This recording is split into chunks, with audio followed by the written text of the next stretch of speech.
आप सभी का हिंदी स्टोरी चैनल में स्वागत है। दोस्तों, आज के वीडियो में एक कहानी बताने वाले हैं। इस कहानी का नाम है गुरु, शिष्य और किसान की कहानी। बहुत पुरानी बात है। एक गुरु और एक शिष्य थे।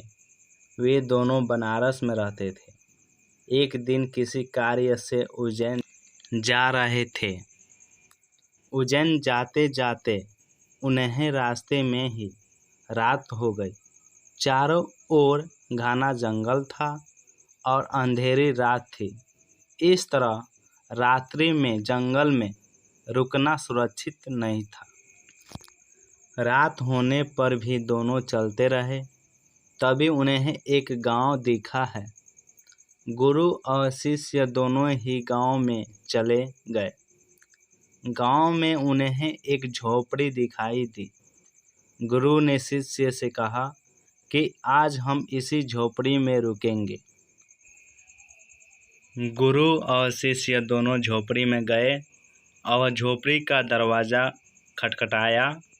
झोपड़ी से एक गरीब आदमी बाहर आया और गुरुजी उस व्यक्ति से बोले, हम दोनों बहुत दूर से आ रहे हैं और रात्रि अधिक हो गई है। जंगल में रहना खतरे से खाली नहीं है, इसीलिए हम रात्रि में यहाँ रुकना चाहते हैं। वह व्यक्तिगत गरीब अवश्य था, किंतु दिल से बहुत नेक इंसान था। उसने सम्मान पूर्वक गुरु और शिष्य को झोपड़ी के अंदर बुलाया और उन्हें स्वादिष्ट भोजन करवाया और रात्रि में सोने के लिए बिस्तर भी लगा दिए।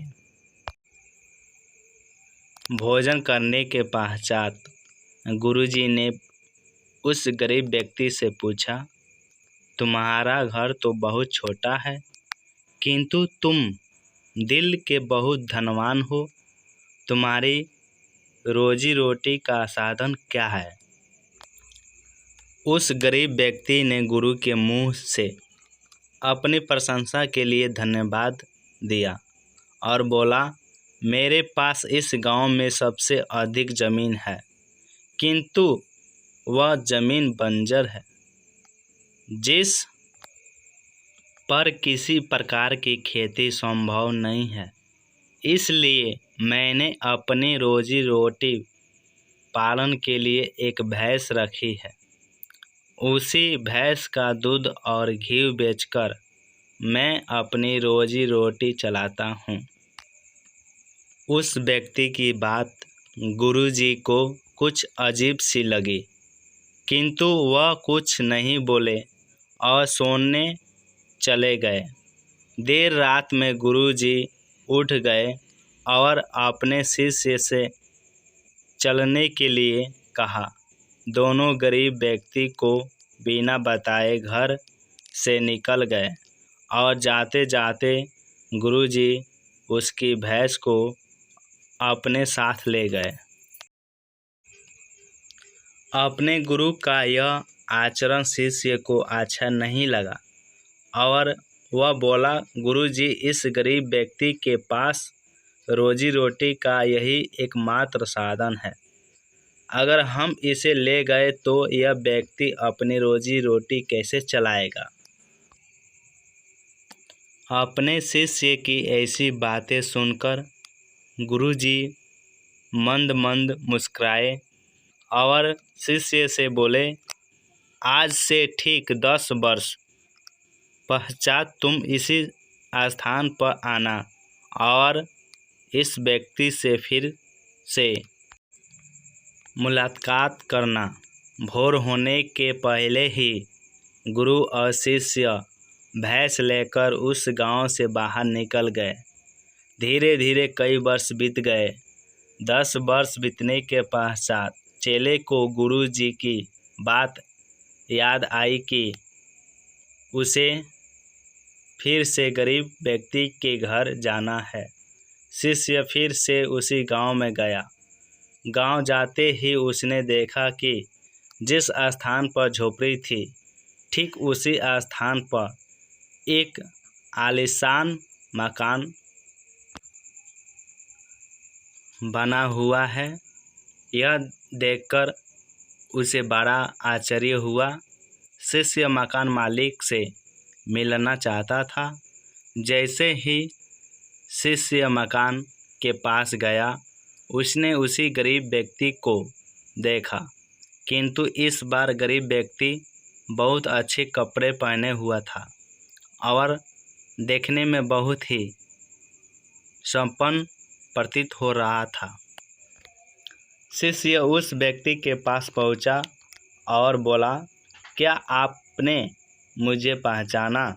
मैं वही बालक हूँ जो आज से 10 वर्ष पहले रात्रि हो जाने के कारण अपने गुरुजी के साथ आपके घर में रुका था।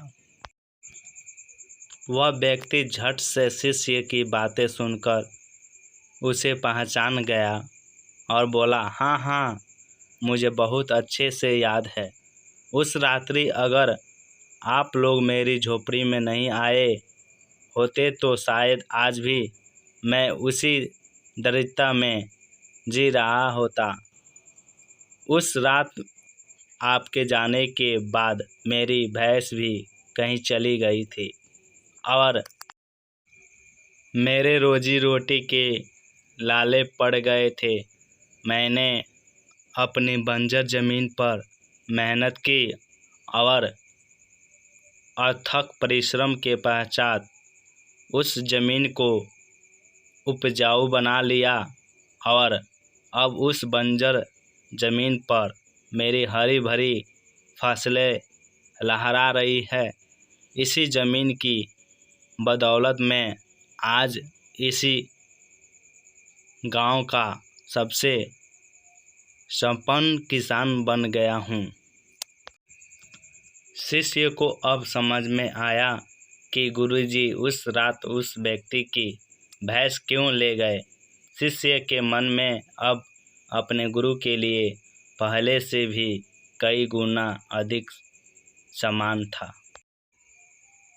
शिक्षा गुरु और शिष्य की इसी कहानी से हमें शिक्षा मिलती है कि गुरु द्वारा दिए गए निर्णय देखने में भले ही कठोर लगे, किंतु वह लोगों की भलाई के लिए ही उठाए जाते हैं।